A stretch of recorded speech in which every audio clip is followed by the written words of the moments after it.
Orang non-Islam dia coba untuk melemahkan umat Islam untuk dimurtadkan. Ada satu kelompok namanya Christian Green. Dia orang Arab, Christian Green ini, tapi orang Arab yang beragama Kristen. Di Arab Saudi itu, kota Riyadh, ada 2 juta orang non-Muslim. Kristen ada 1 juta orang, orang Yahudi ada ratusan ribu. Yang sejak zaman dulu-dulu dia sudah ada di situ. Jadi di Riyadh, ibu kota Arab Saudi, banyak orang Kristen, banyak juga orang Yahudi. Kalau orang Arabnya aja memang 17 juta orang, 17 juta. Tapi ada 2 juta orang non-Muslim di Riyadh, bukan di Mekah ya, di Riyadh. Jadi ada seorang laki-laki Nasrani bergaul di tengah-tengah orang Islam dan masuk dia sekolah Islam sampai dia dapat sarjana Islam. Nah, ditanya, boleh nggak saya ikut sekolah hukum Islam?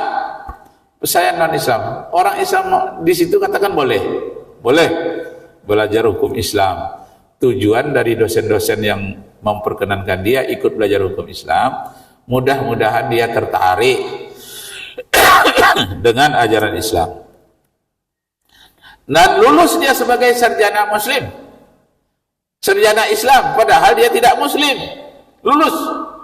Setelah lulus, tahulah orang Amerika, ini potensi ini. Seorang yang non-Muslim mengetahui hukum Islam, maka dia diundang ke Amerika.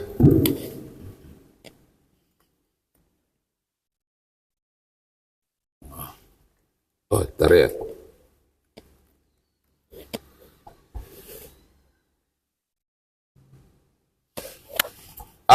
Diundanglah dia di Amerika dan dia membuat suatu radio misionaris di Amerika yang namanya Radio Christian Print. Dia fasih berbahasa Arab, fasih pula lah berbahasa Inggris. Jadi setiap hari dia katakan, ayo orang Muslim, mana telepon saya, mari kita berdialog, berdebat. Nah, saya catatlah di antara yang diungkapkan oleh si Christian Print itu ada 10. Apa katanya? Hei orang Amerika, aku ini 5 tahun loh, dan untuk dapat sarjana saya dalam bidang hukum Islam, dan aku tahu kelemahan-kelemahan ajaran Islam. Jadi rupanya dia belajar hukum Islam itu kepada orang Islam untuk mencari kelemahan-kelemahan dari ajaran Islam. Nah, apa katanya? Orang-orang Nasrani katanya, orang Kristen di Amerika, rupanya Tuhannya orang Islam itu manusia katanya. Begitu katanya. Kalau orang Nasrani jelas Tuhannya manusia, itu ya Nabi Isa. Nah, itu dia katakan sebagai Tuhan di langit yang turun ke bumi. Orang Islam Tuhannya juga manusia katanya. Kenapa? 1, karena Tuhan orang Islam punya tangan katanya. Surat 48 ayat 10 yang menyatakan yadullah fawqa aydihim, tangan Allah di atas tangan mereka. Jadi Tuhannya orang Islam itu manusia katanya, punya tangan. Yang kedua, kata Christian Print, Tuhan orang Islam itu manusia karena dia berada suatu tempat di atas. Di atas apa? Di atas aras. Surat Toha ayat 5. Ar-Rahmanu alal arsistawa. Tuhan itu berduduk, bersela di atas aras. Jadi kayak manusia katanya, duduk bersela. Menurut Christian Print. Yang ketiga katanya Tuhan itu tertawa. Ini disebutkan di dalam surat 8, surat Al-Anfal ayat 30. Jadi dia katakan Tuhan itu sama dengan manusia, Tuhan juga tertawa. Itu dalam kisah seorang sahabat Nabi yang ada orang bertamu ke rumahnya, waktu itu makanan habis, datang tamu, orang itu mau makan, tamu datang, padahal makanan cuma itu. Lalu dipadamkannya lampu di belakang, jaga remang-remang sedikit, orang tadi lapar dikasihnya makan. Jadi dia bersembunyi, padahal orang tuan rumah tidak punya makanan, yang makanan untuk dia itu tidak berikan kepada tamu. Dalam seperti itu, kata Rasulullah, Tuhan tertawa melihat kalian. Nah, jadi katanya orang Islam itu Tuhannya manusia. Kenapa? Dia tertawa. Padahal tertawa itu artinya ridho. Allah itu ridho kepada orang yang peduli terhadap musafir yang kelaparan. Biarlah dia tidak makan sementara. Asalkan orang yang lapar sekali itu sudah 2 hari tak makan, dia bisa makan. Nah, itu nanti kita terangkan itu. Kemudian yang kelima, katanya Tuhan orang Islam itu punya betis. Surat Al-Qalam ayat 42. Disingkapkan betisnya nanti di hari kiamat. Jadi punya betis orang Islam. Nanti kita terangkan. Kita jawab nanti apa yang dituduhkan oleh Christian Prince asal Arab Saudi, warga negara Arab Saudi tapi beragama Kristen. Kemudian katanya Tuhan itu punya kaki di dalam hadis Muslim.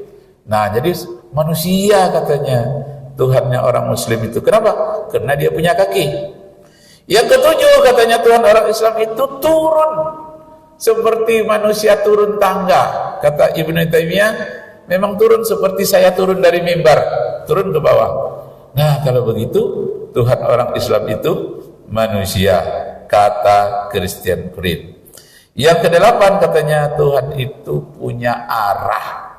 Sama dengan kita dalam masjid ini, ada arah ke kiri, ke kanan, ke atas, ke bawah. Dia punya arah, jihad namanya, jihad di dalam bahasa Arabnya, karena dia orang Arab. Kemudian katanya yang kesembilan, Tuhan orang Islam itu manusia karena dia bersifat lupa. Lupa. Ada ayat dalam Quran yang mengatakan, siapa yang melupakan Allah di dunia, besok di akhirat dia dilupakan pula oleh Allah. Jadi Allah sifat pelupa. Nanti kita jawab juga ya dari Christian Prince. Ini ujian untuk para ustadz ini untuk menjawabnya. Kalau orang awam tidak tahu ayat-ayatnya secara detail. Terakhir yang ke-10, katanya Tuhan orang Islam itu kejam. Kenapa? Menyesatkan orang kerjanya. Wa may yudlil fala hadiyalah. Siapa yang disesatkan oleh Allah, dia tidak dapat hidayah. Ini ujian luar biasa nih. Melalui radio misionaris di Amerika katanya nanti akan dikembangkan di Indonesia. Mari telepon saya, mana orang Islam? Dia menguasai hadis, menguasai ayat Al-Quran, tapi dia tak beriman kepada Al-Quran. Itulah orang-orang yang selalu diincar oleh misionaris, dibayar dengan bayaran besar oleh Amerika dan Inggris. Nah, kita jawab nanti permintaan hormat, karena waktu kita sudah sampai ya. Kita jawab dalam sambungan berikutnya, hari-hari berikutnya. Sekian, terima kasih. Arju minkum afwan in wajadtum fiha khata'at. Wabillahi taufiq wal hidayah. Wassalamualaikum warahmatullahi wabarakatuh. Ada Ustaz. Kemana tadi? Oh, ke dalam aja. Iyalah. Alhamdulillah, terima kasih kepada mudah-mudahan manfaat kita semua.